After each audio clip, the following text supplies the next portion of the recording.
Le agradezco su tiempo, señor Tapia. Acá, a tus órdenes.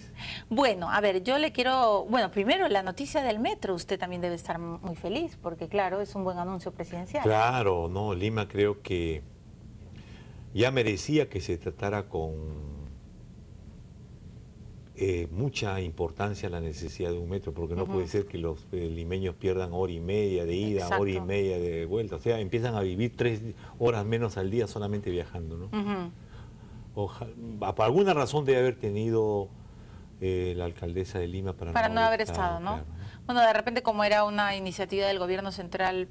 No, pero de todas maneras... Pero igual debió estar, claro, yo también creo. Claro. Bueno, alguna razón habrá tenido. Cuando lo invité para discutir un poco sobre Artemio y sobre la CBR, usted ha traído 2 libros que son importantísimos y que creo que todos los peruanos deberían de leerlo.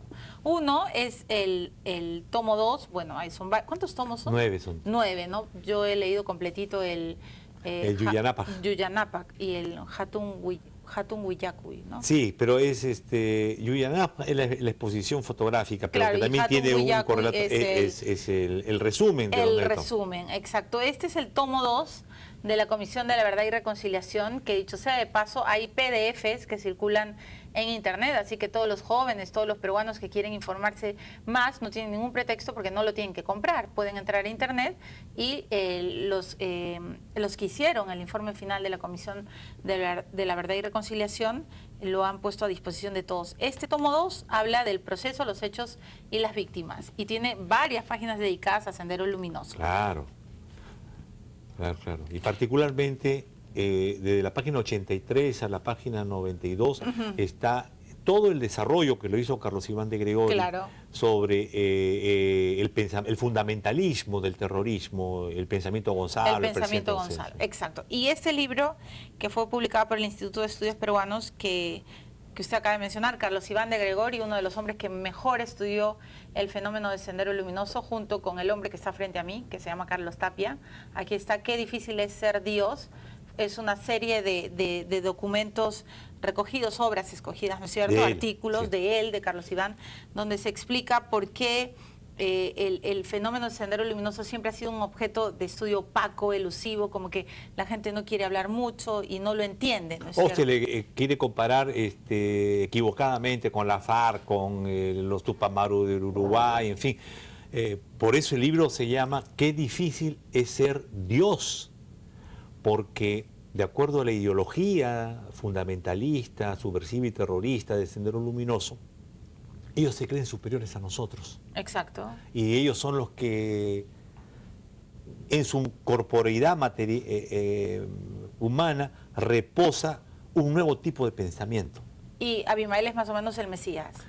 Claro, él es parte de la mutación de la materia consciente y el más grande marxista, leninista, que sabe ver la realidad como es y no como aparenta ser, que tú y yo vemos la realidad como lo que vemos, pero él ve la realidad de otra manera, en su profundidad, descubriendo las leyes que rigen el desarrollo de la naturaleza, de la sociedad y de los pensamientos de todos nosotros. O sea, por lo menos que de modestia no se muere, ¿no? No, por supuesto, de ególatra menos, ¿no? Yo acabo de entrevistar a Marta Chávez, que bueno, usted sabe que es una representante del fujimorismo, que siempre dice lo que piensa, y le preguntaba por este tema de la inclusión de las conclusiones de la Comisión de la Verdad en los textos escolares. Es una iniciativa del actual gobierno. Ella ha dicho algo que todos los fujimoristas creo han cerrado filas en torno a este pensamiento. Uno es que los comisionados, o sea, ustedes, eran como más o menos el 90% de izquierda, absolutamente ideologizados, un grupo de amigos que de alguna manera le quiso lavar la cara a Sendero Luminoso. Uno, y dos, que le parecía pésimo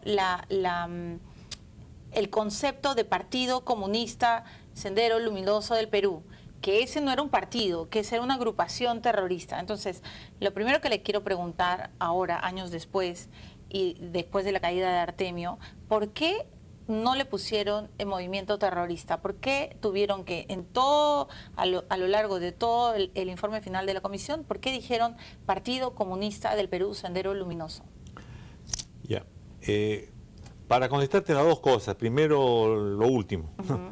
En los documentos del propio ejército peruano, del Comando Conjunto de las Fuerzas Armadas, en los documentos de inteligencia, en los documentos de la Policía Nacional, cuando se habla de esta organización se le califica como PCP-Sendero Luminoso. PCP es Partido Comunista del Perú, Sendero Luminoso. ¿En todos los documentos de la policía y del ejército? Sí.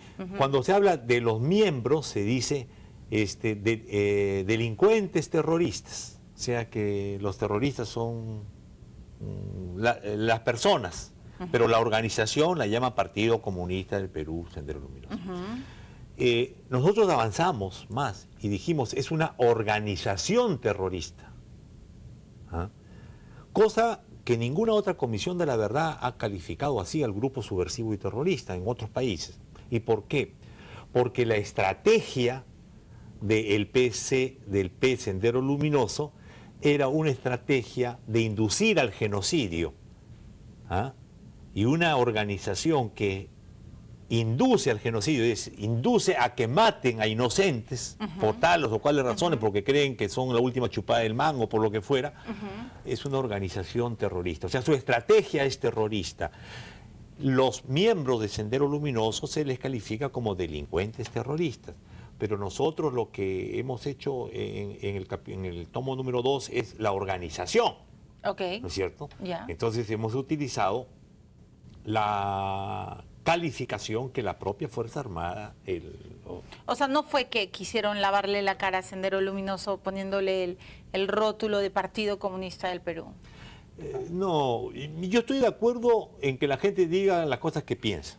Y en eso yo felicito a Marta Chávez. Pero más me parecería que no solamente se digan las cosas que se piensan, sino que se digan las cosas que son verdaderas. Este caso no es así, ¿no? Somos la única comisión de la verdad en el mundo,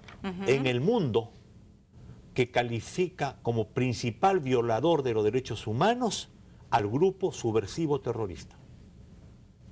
La única.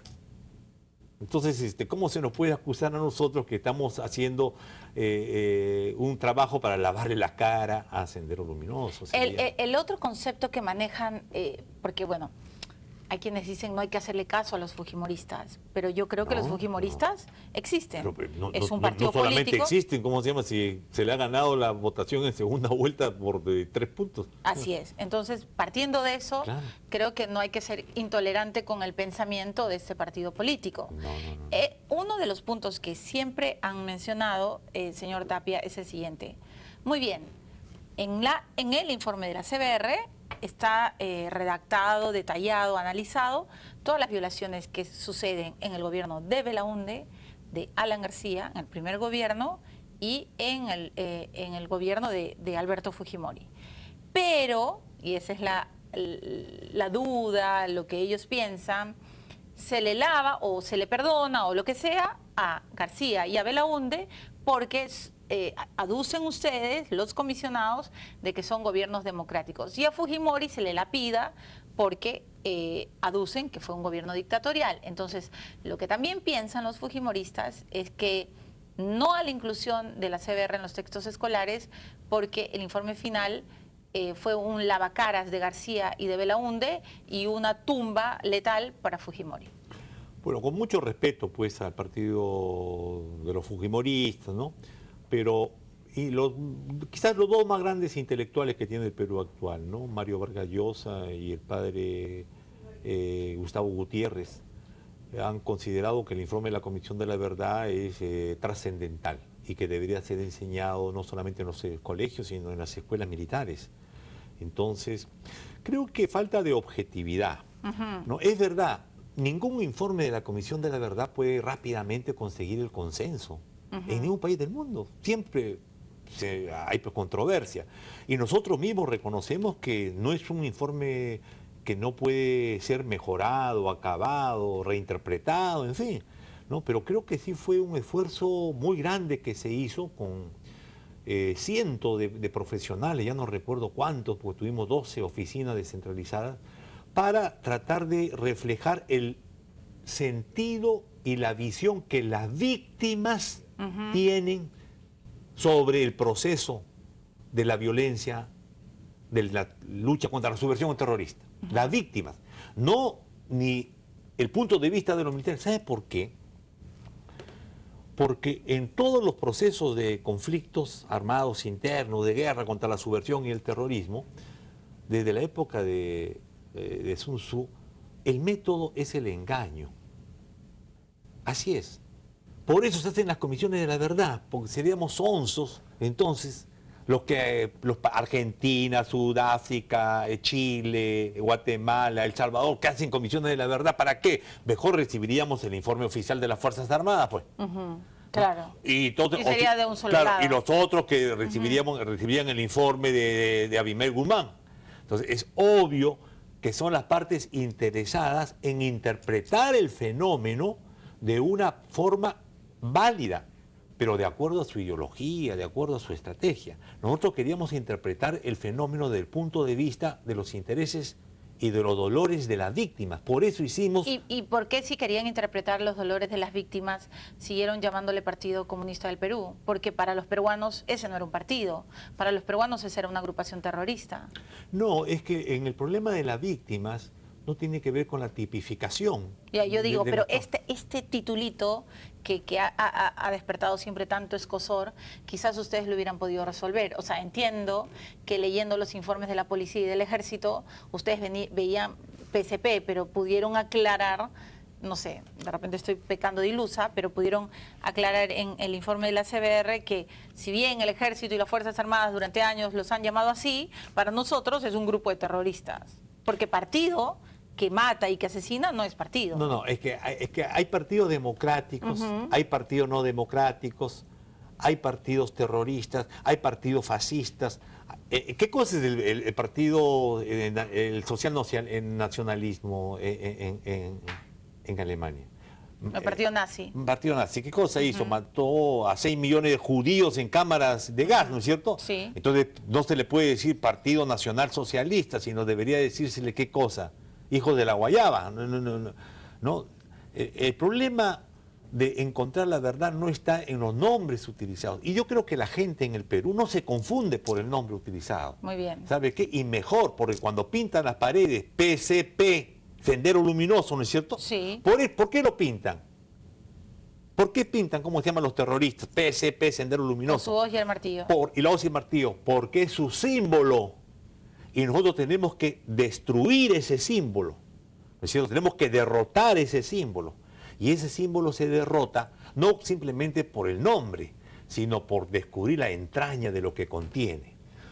Tanto es su contenido subversivo y terrorista como su caracterización como predisposición al genocidio. Yo creo que ha estado perfectamente calificado, ¿no? Sí, yo también creo.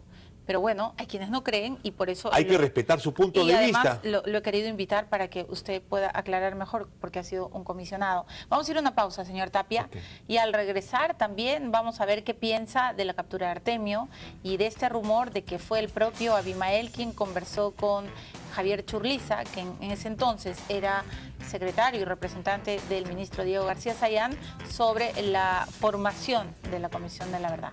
Regresamos después de una pausa.